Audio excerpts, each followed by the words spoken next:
रूप रंग अर रेख पेख को कह न सकत केहे। अचल मूरत अनपहो प्रकाश अमितोज कह जय। कोट इंद्र इंद्राण साहे साहाण गण जय। त्रिभवन महीप सुर नर असुर नेत नेत बन तृण कहत। त्वै सर्ब नाम कथय कवन कर्म नाम बरनत सुमत। त्वै सर्ब नाम कथय कवन कर्म नाम बरनत सुमत। तू ठाकरो बैरागरो मैं जही कण चेरी राम। तू सागरो रतनागरो हों सार न जाना तेरी राम। सार न जाना तू वडदाना कर मेहरमत साईं। कृपा की जैसा मत दीजै आठ पहर तुद तिहाई। गर्भ न कीजै ऋण बीजै तांगत जियरे तेरी। सब उपर नानक का ठाकुर मैं जही कण चेरी राम। सब उपर नानक का ठाकुर मैं जही कण चेरी राम। राख ले हो हम ते बिगरी सील धर्म जप भगत न कीनी। हो अबमान टेढ़ पगरी अमर जान संची एह काया एह मिथ्या काची गगरी। जिन्हैं नवाज साज हम किए तिसै विसारु अवर लगरी। संधक तोहे साध नहीं कहियो शरण परे तुमरी पगरी। कह कबीर एह बिनती सुनियो मत कालो जम की खबरी। हम अवगुण परे एक गुण नाही अमृत छाड़ बिख बिख खाई। माया मोह परम पै फूले सुत दारा स्यों प्रीत लगाए। एक उत्तम पंथ सुन्यो गुर संगत तेह मिलंत जम त्रास मिटाई। एक अरदास पाठ कीरत की गुर रामदास राखो सरना। सो कहो टल गुर सेविय अहनस सहज दर्शन परसय गुरु कै जन्म मरण दुख। होवै सिफत खसंबंधी नूर हर सह कुर सह।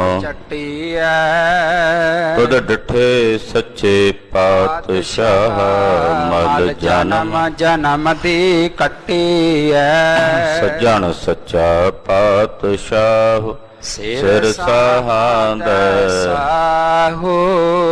जिस पास बैठया सोहिए सबना दा वेसाहो। सतनाम श्री वाहिगुरु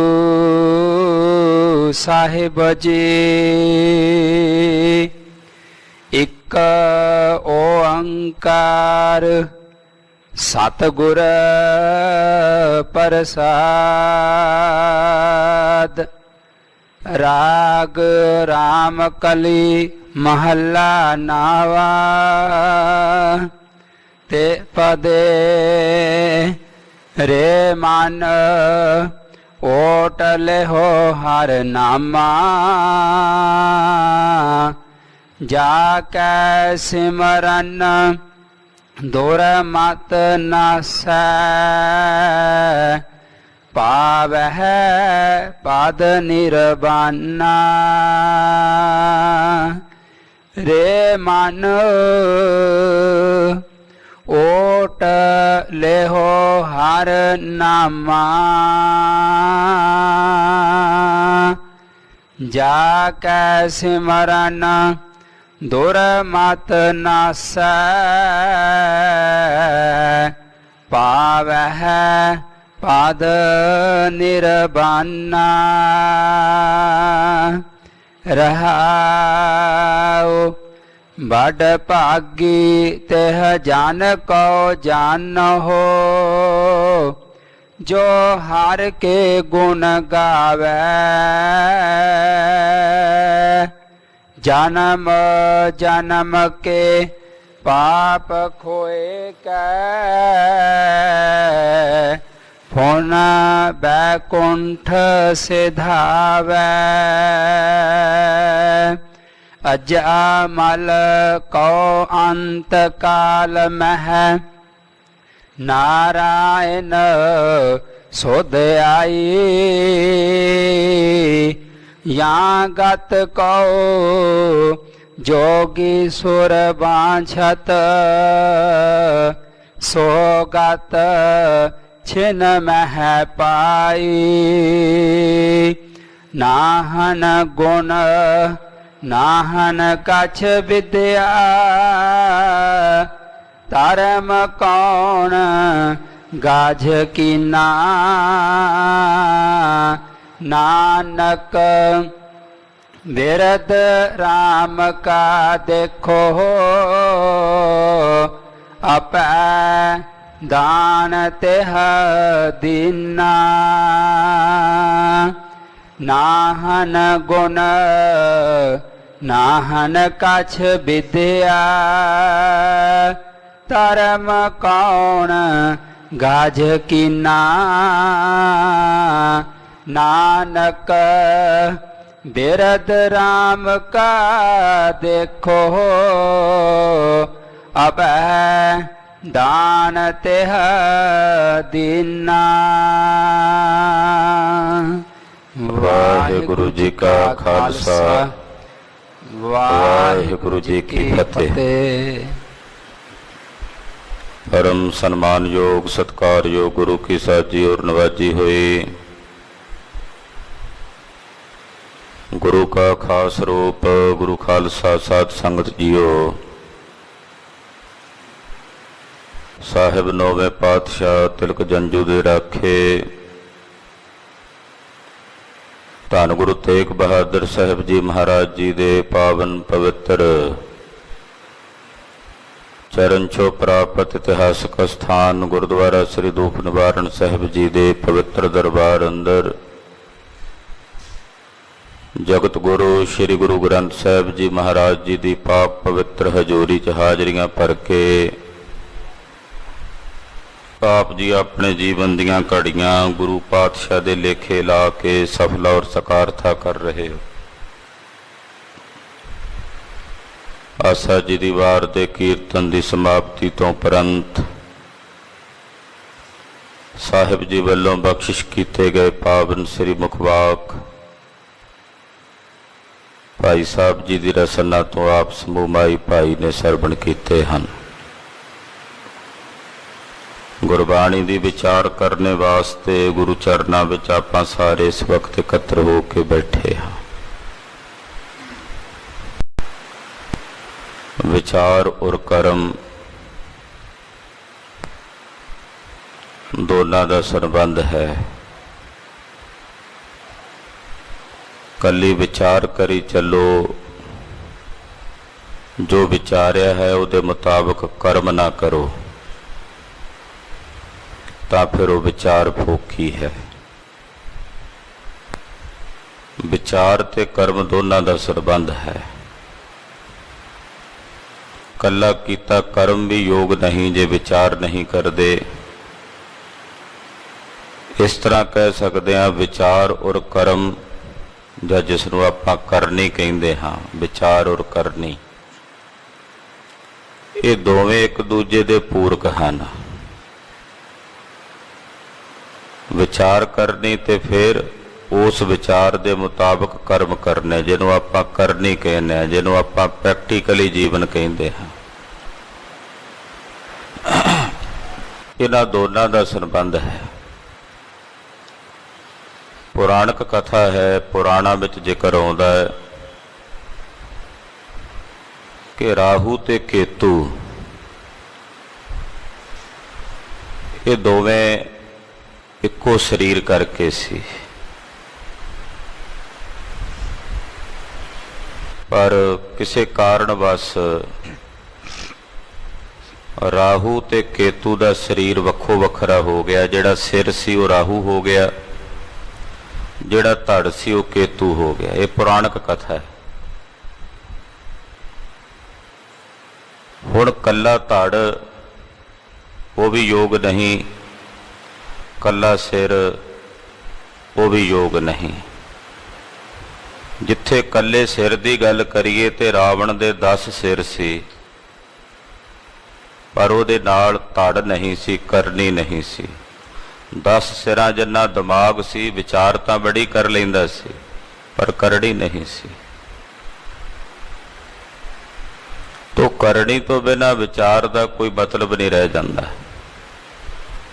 ਪਰ ਜੇ ਕੱਲੀ ਕਰਨੀ ਕਰੇ, ਧੜ ਦੇ ਨਾਲ ਸਿਰ ਨਹੀਂ ਹੈ, ਵਿਚਾਰ ਨਹੀਂ ਹੈ, ਤੇ ਫਿਰ ਉਹ ਕੱਲੀ ਕਰਨੀ ਵੀ ਸક્ષਮ ਨਹੀਂ ਹੁੰਦੀ ਜੀਵ ਨੂੰ ਮੁਕਤੀ ਦੇਣ ਵਾਸਤੇ। ਇਸ ਕਰਕੇ ਜੋ ਵਿਚਾਰਿਆ ਹੈ, ਵਿਚਾਰਨ ਤੋਂ ਬਾਅਦ ਉਹਦੇ ਮੁਤਾਬਕ ਕਰਨੀ ਕਰਨੀ, ਪਰ ਕਰਨੀ ਉਹ ਕਰਨੀ ਜੋ ਵਿਚਾਰਿਆ ਹੈ। ਬਿਨਾਂ ਵਿਚਾਰ ਤੋਂ ਕੀਤੀ ਕਰਨੀ ਦਾ ਲਾਭ ਨਹੀਂ ਹੋਵੇਗਾ। ਹੋ ਸਕਦਾ ਹੈ ਵਿਚਾਰ ਤੋਂ ਬਿਨਾਂ ਕੀਤੀ ਹੋਈ ਕਰਨੀ ਅਸੀਂ ਗਲਤੀ ਕਰ ਰਹੀਏ ਹੋਈਏ। ਇਸ ਕਰਕੇ ਸੁਣਿਆ ਮੰਨਿਆ ਮਨ ਕੀਤਾ ਭਾਓ, ਅੰਤਰਗਤ ਤੀਰਥ ਮਲ ਨਾਓ ਦਾ ਸਿਧਾਂਤ ਸਤਿਗੁਰੂ ਜੀ ਨੇ ਸਾਨੂੰ ਦਿੱਤਾ ਹੈ। ਗੁਰਬਾਣੀ ਦੀ ਵਿਚਾਰ ਦੀ ਮਰਜ਼ਾਦਾ ਗੁਰੂ ਕਾਲ ਤੋਂ ਗੁਰੂ ਘਰ ਦੇ ਵਿੱਚ ਚਲਦੀ ਆ ਰਹੀ ਹੈ। ਆਓ ਮਨ ਬਿਰਤੀਆਂ ਇਕਾਗਰ ਕਰੀਏ। ਨੌਵੇਂ ਪਾਤਸ਼ਾਹ ਧੰਨ ਗੁਰੂ ਤੇਗ ਬਹਾਦਰ ਸਾਹਿਬ ਜੀ ਦੇ ਪਵਿੱਤਰ ਚਰਨਾਂ ਵਿੱਚ ਸੁਰਤੀਆਂ ਬਿਰਤੀਆਂ ਜੋੜੀਏ। ਗੁਰੂ ਪਾਤਸ਼ਾਹ ਨੇ ਅੱਜ ਦੇ ਪਾਵਨ ਅੰਮ੍ਰਿਤ ਬਚਨ ਦੀ ਦਾਤ ਸਾਨੂੰ ਬਖਸ਼ਿਸ਼ ਕੀਤੀ ਹੈ। ਹਾਜ਼ਰੀਆਂ ਲਵਾਉਂਦਿਆਂ ਰਸਨਾ ਨੂੰ ਪਵਿੱਤਰ ਕਰਦਿਆਂ ਆਖੋ ਜੀ ਸਤਨਾਮ ਸ੍ਰੀ ਵਾਹਿਗੁਰੂ ਸਾਹਿਬ ਜੀ। ਸਤਨਾਮ ਸ੍ਰੀ ਵਾਹਿਗੁਰੂ ਸਾਹਿਬ ਜੀ। ਇੱਕ ਓੰਕਾਰ ਸਤਿਗੁਰ ਪ੍ਰਸਾਦ। ਮੰਗਲਾ ਚਰਨ ਕਰਦੇ ਹਨ। ਇੱਕ ਅਦੁੱਤੀ ਪਾਰ ਬ੍ਰਹਮ ਪਰਮੇਸ਼ਰ ਅਕਾਲ ਪੁਰਖ ਨਿਰੰਕਾਰ ਹੈ। ਉਹ ਓੰਕਾਰ ਜੋ ਸਾਰਿਆਂ ਵਿੱਚ ਵਿਆਪਕ ਔਰ ਸਰਬ ਦਾ ਪ੍ਰਕਾਸ਼ਕ ਹੈ। ਸਤਿਗੁਰ ਪ੍ਰਸਾਦ, ਸਤ ਦਾ ਉਪਦੇਸ਼ ਦੇਣ ਵਾਲੇ ਗੁਰੂ ਦੀ ਕਿਰਪਾ ਦੁਆਰਾ ਤਿਸ ਨਿਰੰਕਾਰ ਪਾਰ ਬ੍ਰਹਮ ਪਰਮੇਸ਼ਰ ਦੇ ਸਰੂਪ ਦੀ ਪ੍ਰਾਪਤੀ ਹੁੰਦੀ ਹੈ। ਜੋ ਪ੍ਰਕਾਸ਼ ਰੂਪ ਹੈ, ਉਸ ਪ੍ਰਕਾਸ਼ ਰੂਪ ਵਾਹਿਗੁਰੂ ਪਰਮੇਸ਼ਰ ਦੀ ਕਿਰਪਾ ਦੁਆਰਾ ਅਕਾਲ ਪੁਰਖ ਦੇ ਸਵਰੂਪ ਦੀ ਪ੍ਰਾਪਤੀ ਹੁੰਦੀ ਹੈ। ਸਤਿਗੁਰਾਂ ਦੀ ਕਿਰਪਾ ਦੁਆਰਾ ਪ੍ਰਾਪਤੀ ਹੁੰਦੀ ਹੈ। ਹਾਂਜੀ। ਰਾਗ ਰਾਮ ਕਲੀ ਮਹੱਲਾ ਨਾਵਾ ਤੇ ਪਦੇ। ਰਾਗ ਰਾਮ ਕਲੀ ਹੈ।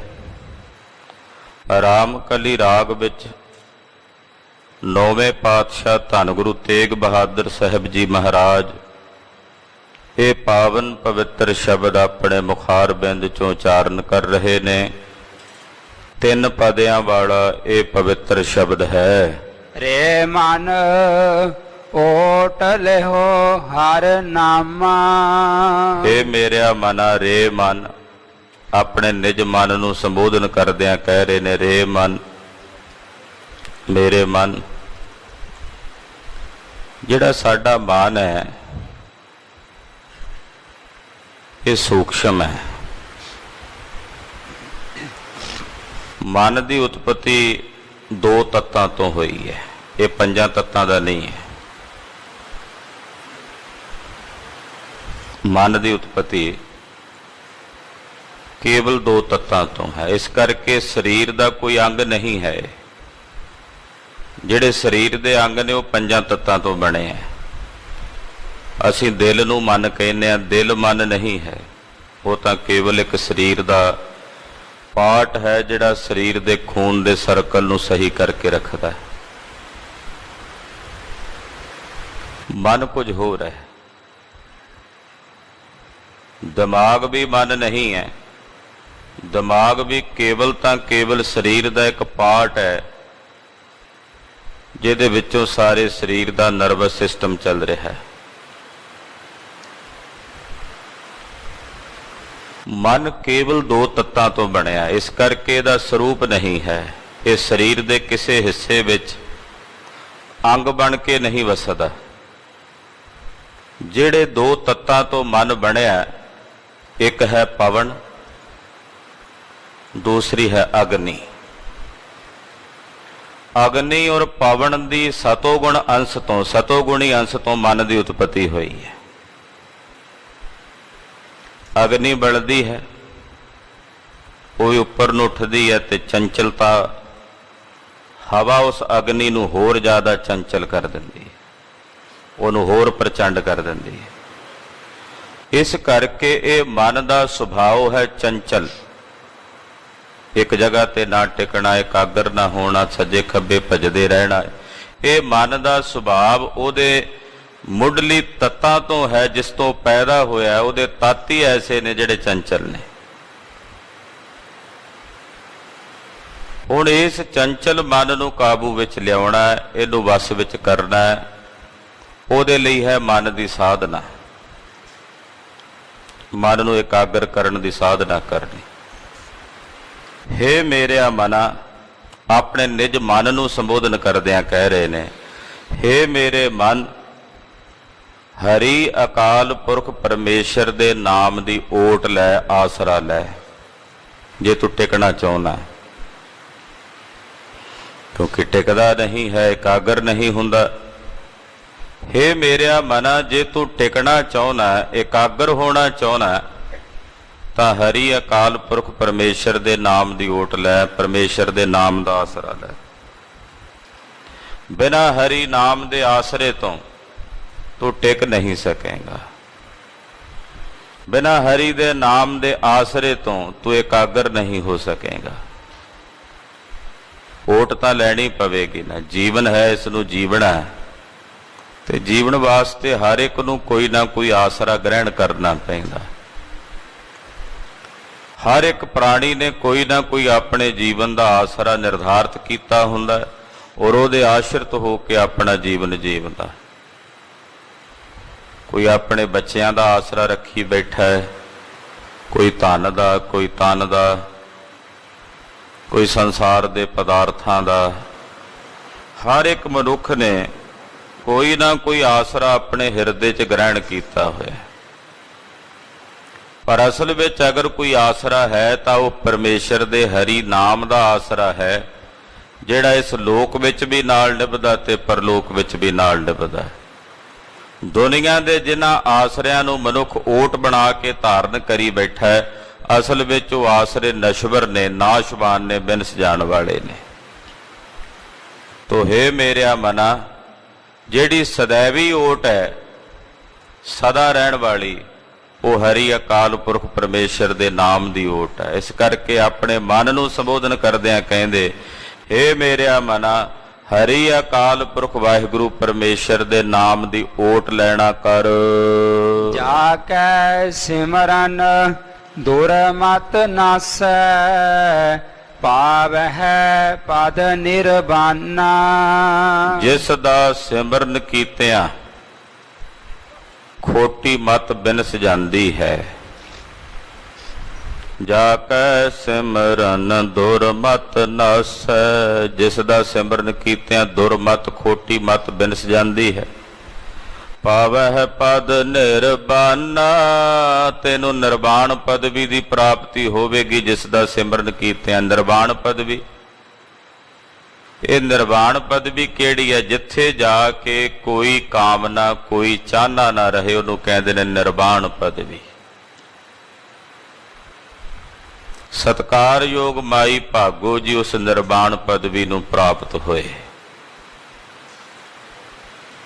ਜਿਨ੍ਹਾਂ ਬਾਬਤ ਗੁਰੂ ਕਲਗੀਧਰ ਸੁਆਮੀ ਜੀ ਨੇ ਬਚਨ ਕਹੇ, ਸੁਣ ਮਾਈ ਭਾਗੋ ਸਚਿਆਰੀ, ਪਰਮਹੰਸ ਅਵਸਥਾ ਧਾਰੀ। ਜੋ ਪਰਮਹੰਸ ਦੀ ਅਵਸਥਾ ਹੈ ਨਿਰਵਾਣ ਪਦਵੀ ਹੈ।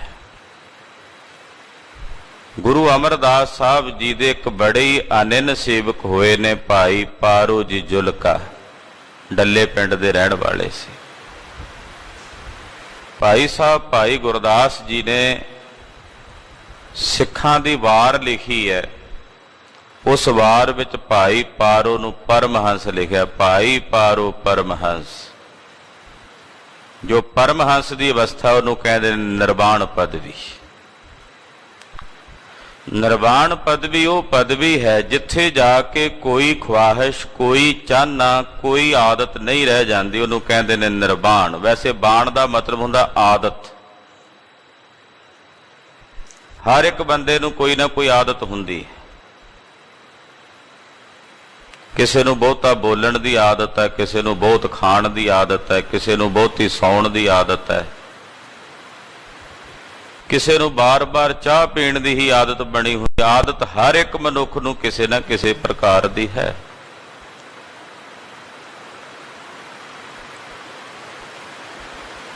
ਪਰ ਇੱਕ ਪਦਵੀ ਐਸੀ ਹੈ ਜਿੱਥੇ ਜਾ ਕੇ ਕੋਈ ਆਦਤ ਨਹੀਂ ਰਹਿ ਜਾਂਦੀ। ਸਾਨੂੰ ਖਾਣ ਦੀ ਵੀ ਆਦਤ ਹੈ, ਅਸੀਂ ਖਾਧੇ ਬਿਨਾਂ ਨਹੀਂ ਰਹਿ ਸਕਦੇ।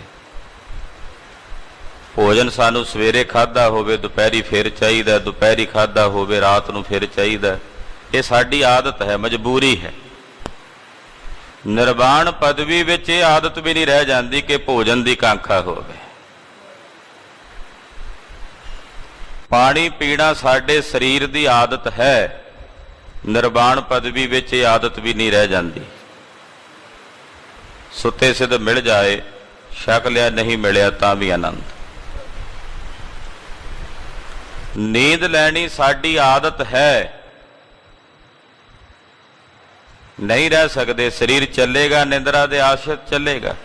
ਚਾਹੀਦੀ ਹੈ 7-8 ਘੰਟੇ ਦੀ ਨੀਂਦ, ਪਰ ਨਿਰਵਾਣ ਪਦਵੀ 'ਚ ਪਹੁੰਚੇ ਹੋਏ ਨੂੰ ਸੌਣ ਦੀ ਵੀ ਆਦਤ ਨਹੀਂ ਰਹਿ ਜਾਂਦੀ। ਸੁਤੇ ਸਿੱਧ ਸੁਭਾਵਕ ਜਿਵੇਂ ਚੱਲ ਰਿਹਾ ਹੈ। ਉੱਥੇ ਜਾ ਕੇ ਸੋਹਿਬ ਨੇ ਬਚਨ ਕਹੇ ਨੇ, ਤਿੱਥੈ ਊਂਘ ਨਾ ਭੁੱਖ ਹੈ। ਉੱਥੇ ਨਾ ਨੀਂਦ ਰਹਿ ਜਾਂਦੀ ਹੈ ਨਾ ਭੁੱਖ ਰਹਿ ਜਾਂਦੀ। ਉਹਨਾਂ ਦੇ ਸਰੀਰ ਦੀ ਰੱਖਿਆ ਫਿਰ ਕੁਦਰਤ ਕਰਦੀ ਹੈ। ਕੁਦਰਤ ਉਹਨਾਂ ਦੇ ਸਰੀਰ ਦੀ ਸੰਭਾਲ ਕਰਦੀ ਹੈ ਕਿ ਬਿਨਾਂ ਕੁਝ ਖਾਧਿਆਂ ਬਿਨਾਂ ਕੁਝ ਪੀਤਿਆਂ ਸੌਂਦਿਆਂ ਉਹਨਾਂ ਦੇ ਸਰੀਰ ਦੀ ਕਿਰਿਆ ਫਿਰ ਵੀ ਚਲਦੀ ਚਲੀ ਜਾਂਦੀ ਹੈ। ਤੋ ਪਰਮੇਸ਼ਰ ਦੀ ਕਲਾ, ਅਕਾਲ ਪੁਰਖ ਦੀ ਕੁਦਰਤ ਉਹਨਾਂ ਦੇ ਸਰੀਰ ਦੀ ਰੱਖਿਆ ਕਰਨ ਲੱਗ ਪੈਂਦੀ, ਕਿਉਂਕਿ ਉਹ ਸਰੀਰ ਦੇ ਇਸ ਬੰਧਨ ਤੋਂ ਮੁਕਤ ਹੋ ਗਏ ਨੇ। ਨਿਰਵਾਣ ਪਦਵੀ, ਜਿੱਥੇ ਕੋਈ ਖਵਾਹਿਸ਼ ਨਾ ਰਹੇ ਉਹਨੂੰ ਵੀ ਕਹਿੰਦੇ ਨੇ ਨਿਰਵਾਣ ਹੋਣਾ। ਕੋਈ ਕਾਮਨਾ ਹੀ ਨਾ ਰਹਿਣੀ, ਕੋਈ ਇੱਛਾ ਨਾ ਰਹਿਣੀ। ਕੈਸਾ ਆਨੰਦ ਹੋਵੇਗਾ ਜਦੋਂ ਕੋਈ ਵੀ ਕਾਮਨਾ ਨਾ ਰਹੇ। ਆਖੋ ਸਤਿਨਾਮ ਸ੍ਰੀ ਵਾਹਿਗੁਰੂ। ਸਾਡੇ ਅੰਦਰ ਕੋਈ ਨਾ ਕੋਈ ਕਾਮਨਾ, ਉਹਦੀ ਪੂਰਤੀ ਲਈ ਅਸੀਂ ਅਰਜ਼ੋਈ ਕਰਦੇ ਹਾਂ। ਅਰਦਾਸ ਹੁਣ ਵੀ ਆਏ ਹਾਂ, ਕੋਈ ਨਾ ਕੋਈ ਕੀਤੀ ਹੋਣੀ ਹੈ। ਪਰ ਉਹ ਅਵਸਥਾ ਕੈਸੀ ਹੋਣੀ ਹੈ ਕਿ ਜਦੋਂ ਕੁਝ ਵੀ ਮੰਗਣ ਦੀ ਕਾਂਖਾ ਰਹੇ ਹੀ ਨਾ। ਉਹ ਵੀ ਕੈਸੀ ਅਵਸਥਾ, ਕੈਸੀ ਰਸਦਾਇਕ, ਕੈਸੀ ਆਨੰਦਦਾਇਕ ਅਵਸਥਾ ਹੋਵੇਗੀ ਕਿ ਬਿਲਕੁਲ ਜਿਵੇਂ ਕਿਸੇ ਨੇ ਪ੍ਰਸ਼ਾਦਾ ਛਕਿਆ ਹੋਵੇ, ਬਿਲਕੁਲ ਸੰਤੁਸ਼ਟ ਹੋਵੇ। ਹੁਣ ਉਹਦੇ ਸਾਹਮਣੇ ਲਿਆ ਕੇ 36 ਪ੍ਰਕਾਰ ਦੇ ਪਕਵਾਨ ਰੱਖ ਦਿਓ, ਉਹ ਕਹਿੰਦਾ ਆਨੰਦ ਹੈ, ਹੁਣ ਤਾਂ ਕੋਈ ਇੱਛਾ ਹੀ ਨਹੀਂ। ਹਾਂ, ਜੇ ਨੀਅਤ ਭੁੱਖੀ ਹੋਵੇ ਗੱਲ ਵੱਖਰੀ ਹੈ, ਨੀਅਤ ਨਾ ਰੱਜੀ ਹੋਵੇ ਤਾਂ ਗੱਲ ਵੱਖਰੀ ਹੈ। ਪੇਟ ਵੀ ਭਰਿਆ ਹੋਵੇ, ਨੀਅਤ ਵੀ ਰੱਜੀ ਹੋਵੇ, ਫਿਰ ਜਿੰਨਾ ਮਰਜ਼ੀ ਅੱਗੇ ਪਿਆ ਹੋਵੇ ਕਹਿੰਦਾ ਹੁਣ ਕੋਈ ਕਾਂਖਾ ਹੀ ਨਹੀਂ, ਹੁਣ ਤਾਂ ਆਨੰਦ ਹੈ। ਜਿੱਥੇ ਜਾ ਕੇ ਕੋਈ ਖਵਾਹਿਸ਼ ਕੋਈ ਕਾਮਨਾ ਰਹੇ ਹੀ ਨਾ, ਉਹਨੂੰ ਕਹਿੰਦੇ ਨੇ ਨਿਰਵਾਣ। ਪਾਤਸ਼ਾਹ ਕਹਿੰਦੇ ਪਰਮੇਸ਼ਰ ਦਾ ਸਿਮਰਨ ਐਸੀ ਬਰਕਤ ਵਾਲਾ ਹੈ ਜਿਸ ਦਾ ਸਿਮਰਨ ਕੀਤਿਆਂ ਭੈੜੀ ਤੇ ਖੋਟੀ ਮਤ ਨਸ਼ਟ ਹੋ ਜਾਂਦੀ ਹੈ। ਜਾ ਕੈ ਸਿਮਰਨ ਦੁਰਮਤ ਨਸੈ, ਖੋਟੀ ਮਤ ਨਸ ਜਾਂਦੀ ਹੈ। ਪਾਵਹਿ ਪਦ ਨਿਰਵਾਣਾ, ਇੱਥੇ ਹੀ ਬਸ ਨਹੀਂ, ਪਰਮੇਸ਼ਰ ਦਾ ਸਿਮਰਨ ਕੀਤਿਆਂ ਨਿਰਵਾਣ ਪਦਵੀ ਦੀ ਪ੍ਰਾਪਤੀ ਹੋ ਜਾਂਦੀ ਹੈ। ਨਿਰਵਾਣ, ਨਿਰਚਾਵਾਨ ਹੋ ਜਾਣਾ, ਨਿਰਖਵਾਸ਼ ਹੋ ਜਾਣਾ, ਕੋਈ ਕਾਮਨਾ ਰਹਿ ਹੀ ਨਾ ਜਾਣੀ। ਹਾਂਜੀ। ਰਹਾਉ ਵੱਡ ਭਾਗੀ ਤਿਹ ਜਨ ਕੋ ਜਾਨੋ, ਜੋ ਹਰ ਕੇ ਗੁਣ ਗਾਵੇ। ਪਾਤਸ਼ਾਹ ਕਹਿੰਦੇ ਸੰਸਾਰ ਵਿੱਚ ਉਹ ਵੱਡੇ ਭਾਗਾਂ ਵਾਲਾ ਜਨ ਹੈ ਜਿਹੜਾ ਹਰੀ ਦੇ ਗੁਣ ਗਾਉਂਦਾ ਹੈ। ਆਮ ਕਰਕੇ ਸੰਸਾਰ 'ਚ ਕਹਿ ਦਿੱਤਾ ਜਾਂਦਾ ਜੀ ਫਲਾਣੇ ਬੰਦੇ ਦੇ ਭਾਗ ਬੜੇ ਵੱਡੇ ਨੇ, ਉਹਨੂੰ ਆਹ ਚੀਜ਼ ਮਿਲ ਗਈ, ਉਹਨੂੰ ਆਹ ਪਦਵੀ ਮਿਲ ਗਈ, ਬੜੇ ਭਾਗ ਨੇ ਉਹਦੇ। ਪਰ ਪਾਤਸ਼ਾਹ ਕਹਿੰਦੇ ਮੇਰੀ ਦ੍ਰਿਸ਼ਟੀ ਵਿੱਚ ਉਹਦੇ ਵੱਡੇ ਭਾਗ ਨੇ। ਨੌਵੇਂ ਪਾਤਸ਼ਾਹ ਕਹਿੰਦੇ ਸਭ ਤੋਂ ਵੱਡੇ ਭਾਗ ਉਸ ਦੇ ਨੇ ਜਿਹੜਾ ਹਰੀ ਅਕਾਲ ਪੁਰਖ ਪਰਮੇਸ਼ਰ ਦੇ ਗੁਣ ਗਾਉਂਦਾ ਹੈ। ਵਡ ਭਾਗੀ ਤੇ ਜਨ ਕੋ ਜਾਨੋ, ਜੋ ਹਰ ਕੇ ਗੁਣ ਗਾਵੇ। ਜਿਹੜਾ ਹਰੀ ਦੇ ਗੁਣ ਗਾਉਂਦਾ ਉਹਦੇ ਭਾਗ ਵੱਡੇ ਨੇ। ਜੋ ਹਰ ਕੇ ਗੁਣ ਗਾਵੇ, ਜੋ ਹਰ ਕੇ ਗੁਣ ਗਾਵੇ, ਜੋ ਹਰ ਕੇ ਗੁਣ ਗਾਵੇ, ਜੋ ਹਰ ਕੇ ਗੁਣ ਗਾਵੇ। ਬੜ ਭਾਗੀ ਤੇ ਜਨ ਕੋ ਜਾਨੋ, ਬੜ ਭਾਗੀ ਤੇ ਜਨ ਕੋ ਜਾਨੋ। ਬੜ ਭਾਗੀ ਤਿਹ ਜਨ ਕੋ ਜਾਨੋ, ਬੜ ਭਾਗੀ ਤਿਹ ਜਨ ਕੋ ਜਾਨੋ। ਜੋ ਹਰ ਕੇ ਗੁਣ ਗਾਵੇ, ਜੋ ਹਰ ਕੇ ਗੁਣ ਗਾਵੇ, ਜੋ ਹਰ ਕੇ ਗੁਣ ਗਾਵੇ, ਜੋ ਹਰ ਕੇ ਗੁਣ ਗਾਵੇ। ਉਹਦੇ ਵੱਡੇ ਭਾਗ ਨੇ ਭਾਈ ਜਿਹੜਾ ਹਰੀ ਅਕਾਲ ਪੁਰਖ ਪਰਮੇਸ਼ਰ ਦੇ ਗੁਣਾਂ ਨੂੰ ਗਾਉਂਦਾ ਹੈ। ਜਨਮ ਜਨਮ ਕੇ ਪਾਪ ਖੋਏ ਕੈ, ਹੁਣ ਵੈਕੁੰਠ ਸਿਧਾਵੇ। ਉਹਦੇ ਜਨਮਾਂ ਜਨਮਾਂਤਰਾਂ ਦੇ ਕੀਤੇ ਹੋਏ ਪਾਪ ਖੋਏ ਜਾਂਦੇ ਨੇ, ਗਵਾਚ ਜਾਂਦੇ ਨੇ। ਪਾਪ ਇੱਕ ਜਨਮ ਦਾ ਨਹੀਂ, ਕਈ ਜਨਮਾਂ ਦੇ ਹਨ। ਉਹ ਕਈ ਜਨਮਾਂ ਦੇ ਕੀਤੇ ਹੋਏ ਪਾਪ, ਆਹ ਇੱਕ ਜਨਮ ਦੀ ਗੱਲ ਨਹੀਂ ਹੋ ਰਹੀ, ਕਈ ਜਨਮਾਂ ਦੀ। ਪਰਮੇਸ਼ਰ ਦੇ ਸਿਮਰਨ ਤੇ ਹਰੀ ਦੇ ਗੁਣਾਂ ਨੂੰ ਗਾਇਨ ਕਰਨ ਦੀ ਬਰਕਤ ਵੇਖੋ ਕਿਤਨੀ ਵੱਡੀ ਹੈ ਕਿ ਐਸੀ ਬਰਕਤ ਮਿਲਦੀ ਹੈ ਕਿ ਜਨਮਾਂ ਜਨਮਾਂ ਦੇ ਪਾਪ ਖੋਏ ਜਾਂਦੇ ਨੇ, ਜਨਮਾਂ ਜਨਮਾਂਤਰਾਂ ਦੇ। ਹੁਣ ਬੈਕੁੰਠ ਸਿਧਾਵੇ। ਫਿਰ ਉਹ ਬੈਕੁੰਠ, ਬੈਕੁੰਠ ਕਿਸ ਨੂੰ ਕਹਿੰਦੇ ਆ? ਇੱਕ ਹੁੰਦੀ ਹੈ ਕੁੰਠਾ। ਆਪਾਂ ਕਹਿੰਦੇ ਫਲਾਣੇ ਦੇ ਮਨ 'ਚ ਕੁੰਠਾ ਬਣੀ ਹੋਈ। ਕੁੰਠਾ ਜਿੱਥੇ ਬੰਦਾ ਕ੍ਰਿਜਦਾ ਜਿਹਾ ਰਹੇ, ਜਿੱਥੇ ਬੰਦੇ ਦੇ ਅੰਦਰ ਚਿੰਤਾ ਤੇ ਫਿਕਰ ਬਣੀ ਰਹੇ, ਉਹਨੂੰ ਕਹਿੰਦੇ ਨੇ ਕੁੰਠਾ। ਖਿੱਚਿਆ ਜਿਹਾ ਰਹੇ, ਇਕੱਠਾ ਜਿਹਾ ਹੋਇਆ ਰਹੇ, ਉਹਨੂੰ ਕਹਿੰਦੇ ਨੇ ਕੁੰਠਾ। ਜਿੱਥੇ ਨਮੋਸ਼ੀ ਜੀ, ਉਦਾਸੀ ਜੀ, ਦੁੱਖ ਜਿਹਾ ਬਣਿਆ ਰਹੇ, ਉਹਨੂੰ ਕਹਿੰਦੇ ਨੇ ਕੁੰਠਾ। ਜਿੱਥੇ ਸਭ ਕੁਝ ਨਾ ਹੋਵੇ ਉਹਨੂੰ ਕਹਿੰਦੇ ਨੇ ਬੈਕੁੰਠ। ਜਿੱਥੇ ਖੇੜਾ ਹੋਵੇ, ਜਿੱਥੇ ਬੇਗਮ, ਕੋਈ ਗਮ ਨਾ ਹੋਵੇ, ਜਿੱਥੇ ਖੁਸ਼ੀ ਹੋਵੇ, ਜਿੱਥੇ ਆਨੰਦ ਹੋਵੇ, ਜਿੱਥੇ ਨਾਮ ਦੀਆਂ ਖੁਮਾਰੀਆਂ ਹੋਣ, ਮਸਤੀ ਹੋਵੇ, ਉਹਨੂੰ ਕਹਿੰਦੇ ਨੇ ਬੈਕੁੰਠ। ਪਾਤਸ਼ਾਹ ਕਹਿੰਦੇ ਜਿਹੜੇ ਨਿਰੰਕਾਰ ਦਾ ਸਿਮਰਨ ਕਰਦੇ ਨੇ, ਜਿੱਥੇ ਉਹਨਾਂ ਦੇ ਪਾਪ ਭੱਜ ਜਾਂਦੇ ਨੇ, ਸਾਰੇ ਖੋਏ ਜਾਂਦੇ ਨੇ, ਉੱਥੇ ਉਹ ਬੈਕੁੰਠ 'ਚ ਚਲੇ ਜਾਂਦੇ ਨੇ। ਬੈਕੁੰਠ ਸਿਧਾਵ ਹੈ, ਉਹ ਬੈਕੁੰਠ 'ਚ ਚਲੇ ਜਾਂਦੇ ਨੇ। ਬੈਕੁੰਠ ਉਹ ਹੈ ਜਿੱਥੇ ਆਨੰਦ ਵਰਤ ਰਿਹਾ। ਪਾਤਸ਼ਾਹ ਕਹਿੰਦੇ ਬੈਕੁੰਠ ਉਹ ਹੈ ਜਿੱਥੇ ਤੇਰਾ ਕੀਰਤਨ ਹੋ ਰਿਹਾ ਹੈ। ਬੈਕੁੰਠ ਉਹ ਹੈ, हे ਪ੍ਰਭੂ, ਜਿੱਥੇ ਤੇਰਾ ਕੀਰਤਨ ਹੋ ਰਿਹਾ ਹੈ, ਜਿੱਥੇ ਤੇਰੀ ਕਥਾ ਹੋ ਰਹੀ ਹੈ, ਜਿੱਥੇ ਤੇਰੀ ਸੋਭਾ ਹੋ ਰਹੀ ਹੈ, ਜਿੱਥੇ ਤੇਰੀਆਂ ਵਡਿਆਈਆਂ ਕਹੀਆਂ ਜਾ ਰਹੀਆਂ ਨੇ, ਉਹ ਬੈਕੁੰਠ ਹੀ ਹੈ। ਉਹਨਾਂ ਦਾ ਹਿਰਦਾ ਹੀ ਬੈਕੁੰਠ ਹੋ ਜਾਂਦਾ ਹੈ। ਹਾਂਜੀ। ਅਜਮਲ ਕਉ ਅੰਤ ਕਾਲ ਮਹਿ ਨਾਰਾਇਣ ਸੁਧ ਆਈ। ਅਜਮਲ ਕਿੱਡਾ ਵੱਡਾ ਪਾਪੀ ਸੀ। ਨੌਵੇਂ ਪਾਤਸ਼ਾਹ ਉਹਦੀ ਉਦਾਹਰਣ ਦਿੰਦੇ। ਬ੍ਰਾਹਮਣ ਸੀ, ਵਿਦਵਾਨ ਸੀ, ਪੜ੍ਹਿਆ ਲਿਖਿਆ ਸੀ। ਅਚਾਨਕ ਕੋਈ ਮਾੜਾ ਕਰਮ ਅੱਗੇ ਆ ਗਿਆ, ਰਸਤਾ ਭਟਕ ਗਿਆ। ਆਪਣੀ ਪੜ੍ਹੀ ਹੋਈ ਵਿਦਿਆ, ਇਲਮ ਸਭ ਕੁਝ ਛੱਡ ਛਡਾ ਕੇ ਇੱਕ ਵੇਸ਼ਵਾ ਦੇ ਪ੍ਰੇਮ 'ਚ ਪੈ ਗਿਆ। ਉਸ ਵੇਸ਼ਵਾ ਦੇ ਐਸੇ ਪ੍ਰੇਮ 'ਚ ਪਿਆ ਕਿ 1 2 3 9 ਬੱਚੇ ਉਹਦੇ ਤੋਂ ਪੈਦਾ ਹੋਏ। ਜਿਹੜਾ ਇਹਦਾ ਉਸਤਾਦ ਸੀ, ਗੁਰੂ ਸੀ, ਉਹਦੇ ਕੋਲ ਕਦੇ ਕਦੇ ਚਲਾ ਜਾਂਦਾ ਸੀ। ਜਦੋਂ ਸਭ ਤੋਂ ਲਾਸਟ ਪੁੱਤਰ 9ਵਾਂ ਪੁੱਤਰ ਹੋਇਆ, ਉਹਨੇ ਆਖਿਆ ਹੁਣ ਇੱਕ ਗੱਲ ਤਾਂ ਮੇਰੀ ਮੰਨ ਲੈ, ਆਖਰਕਾਰ ਤੇਰਾ ਉਸਤਾਦ ਰਿਹਾ, ਗੁਰੂ ਰਿਹਾ, ਇਸ ਪੁੱਤਰ ਦਾ ਨਾਮ ਨਾਰਾਇਣ ਰੱਖ ਲੈ। ਕਹਿੰਦਾ ਠੀਕ ਹੈ ਜੀ। ਨਾਰਾਇਣ ਨਾਮ ਰੱਖ ਲਿਆ।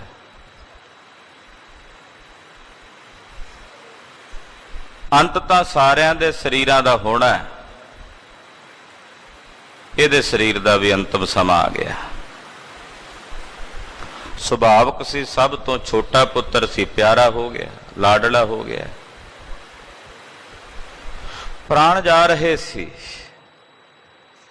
ਪੁੱਤਰ ਨੂੰ ਆਵਾਜ਼ ਮਾਰੀ, ਨਾਰਾਇਣ ਬੇਟਾ ਪਾਣੀ ਲੈ ਕੇ ਆਓ। ਉਹਨੇ ਨਹੀਂ ਸੁਣਿਆ, ਉੱਥੇ ਹੋਵੇਗਾ ਨਹੀਂ ਜਾਂ ਕਿਤੇ ਖੱਬੇ ਸੱਜੇ ਹੋਵੇਗਾ।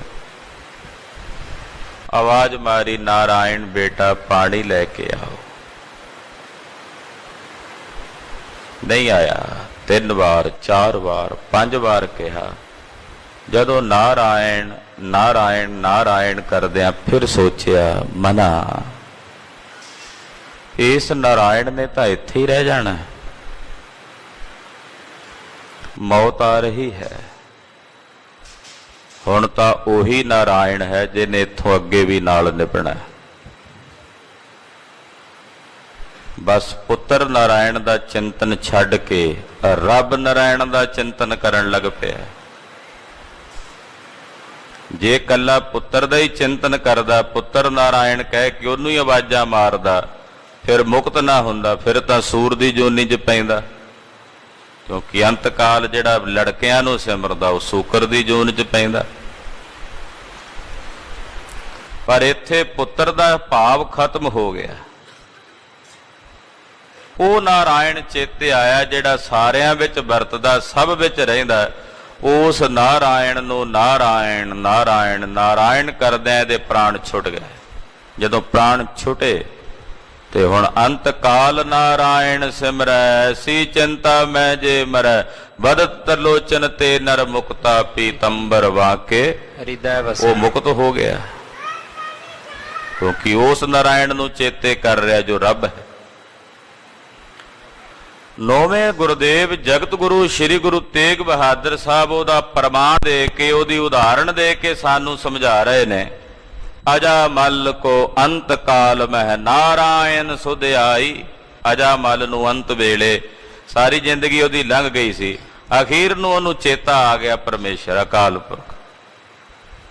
ਕੋਈ ਪੂਰਬਲੇ ਜਨਮ ਦਾ ਕਰਮ ਅੱਛਾ ਸੀ, ਚੰਗਾ ਸੀ, ਉਹ ਅੱਗੇ ਆ ਗਿਆ ਤੇ ਨਾਰਾਇਣ ਚੇਤੇ ਆ ਗਿਆ, ਪਰਮੇਸ਼ਰ ਚੇਤੇ ਆ ਗਿਆ। ਅਕਾਲ ਪੁਰਖ ਵਿੱਚ ਉਸੇ ਨੂੰ ਚੇਤੇ ਆਉਂਦਾ ਜਿਸ ਦਾ ਕੋਈ ਕਰਮ ਚੰਗਾ ਹੋਵੇ। ਆ ਗਿਆ ਚੇਤੇ, ਉਹਨੂੰ ਸੁਧ ਆ ਗਈ ਨਾਰਾਇਣ ਦੀ। ਜਾਂ ਗਤ ਕੋ ਜੋਗੀ ਸੁਰ ਬਾਂਛਤ, ਸੋ ਗਤ ਛਿਨ ਮਹਿ ਪਾਈ। ਜਿਸ ਗਤ ਨੂੰ ਯੋਗੀਸ਼ਵਰ ਬਾਛਦੇ ਨੇ, ਯੋਗੀਸ਼ਵਰ ਬਾਛਦੇ ਨੇ, ਜਿਹੜੀ ਮੁਕਤੀ ਯੋਗੀ ਵੀ ਚਾਹੁੰਦੇ ਨੇ ਸਾਨੂੰ ਮਿਲ ਜਾਏ, ਉਹ ਮੁਕਤੀ ਇੱਕ ਛਿਨ ਵਿੱਚ ਅਜਾਮਲ ਨੂੰ ਪ੍ਰਾਪਤ ਹੋ ਗਈ। ਸੋ ਗਤ ਛਿਨ ਮਹਿ ਪਾਈ, ਉਹ ਗਤ ਉਹ ਮੁਕਤੀ ਉਹਨੂੰ ਇੱਕ ਛਿਨ ਚ ਪ੍ਰਾਪਤ ਹੋ ਗਈ। ਤੇ ਕਿਵੇਂ ਮਿਲੀ ਮੁਕਤੀ? ਪਰਮੇਸ਼ਰ ਦਾ ਸਿਮਰਨ ਕਰਕੇ, ਨਿਰੰਕਾਰ ਦਾ ਭਜਨ ਕਰਕੇ। ਸਤਿਨਾਮ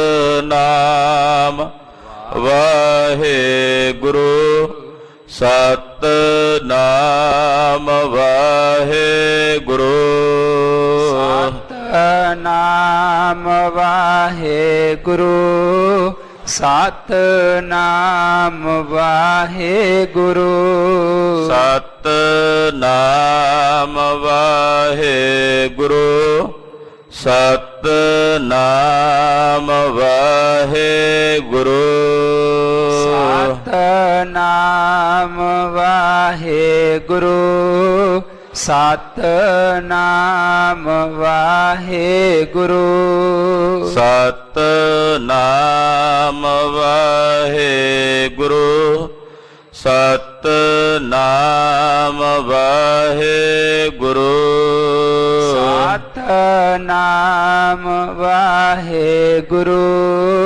ਸਤਿਨਾਮ ਵਾਹਿਗੁਰੂ।